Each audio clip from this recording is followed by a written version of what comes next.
Parfois, il suffit d'un mot, d'un simple sentiment pour capter l'ambiance de tout un marché.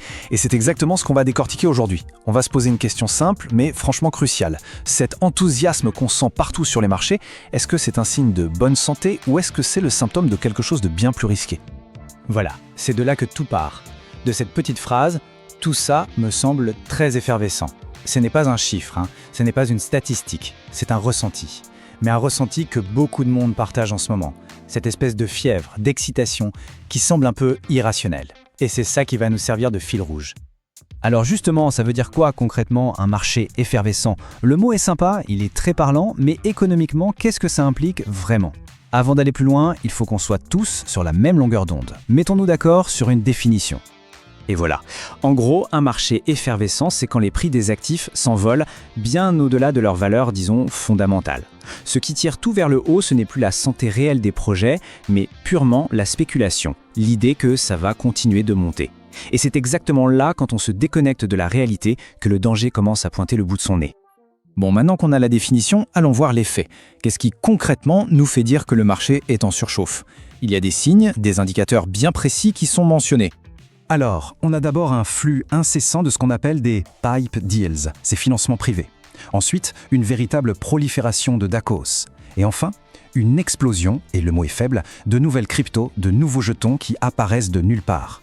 Quand on met tout ça bout à bout, eh bien, ça dresse le portrait d'un écosystème qui est clairement en ébullition, voire en surchauffe. Ok, le marché surchauffe. Et après, est-ce que cette frénésie peut continuer comme ça éternellement? L'analyse qu'on étudie est assez claire là-dessus. La réponse est non. Un retour de bâton est attendu. Et c'est ça le point clé. Rien ne dure éternellement. C'est l'éternelle histoire des cycles de marché. Après l'euphorie, après la fête, vient souvent un moment de rationalisation. Un retour à la réalité, si on veut. Et ce retour à la réalité est considéré comme, tout simplement, inévitable. Et ce retour à la réalité, il se passerait en deux temps. D'abord, une correction. Boum!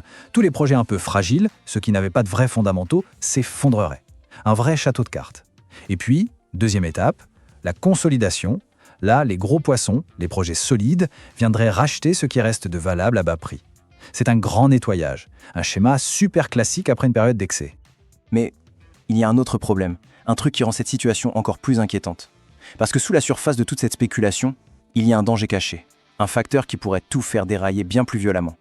Alors, quel est ce fameux danger qui se cache sous la surface? Après tout, que des projets foireux s'écroulent, c'est le jeu. Mais est-ce qu'il y a quelque chose de plus systémique? Un risque qui pourrait emporter tout le monde dans sa chute? Eh bien oui, et l'analyse pointe un coupable très clair. Et le voilà, le coupable, l'effet de levier. Le vrai souci, ce n'est pas tant la folie créatrice, c'est l'argent emprunté, le levier, qui est injecté massivement dans le système. C'est ça, le vrai carburant de l'incendie. Pour faire simple, l'effet de levier, c'est une arme à double tranchant. C'est comme mettre un turbo sur son investissement. Quand le marché monte, génial, ça amplifie les profits. Mais si le marché se retourne, même un tout petit peu, ça amplifie les pertes de manière catastrophique. Parce que la dette, elle, ne disparaît pas. Il faut la rembourser. Et c'est ça qui crée le fameux effet domino, la panique qui peut tout emporter. Au final, la grande question, c'est celle-ci. Est-ce qu'on assiste juste au premier signe d'une bonne vieille bulle spéculative prête à éclater? Ou alors, est-ce que c'est le désordre inévitable, le prix à payer pour une période d'innovation intense? Bulle ou innovation? La réponse à cette question, elle décidera de l'avenir de pas mal de projets et d'investissements. Ça laisse à réfléchir, n'est-ce pas?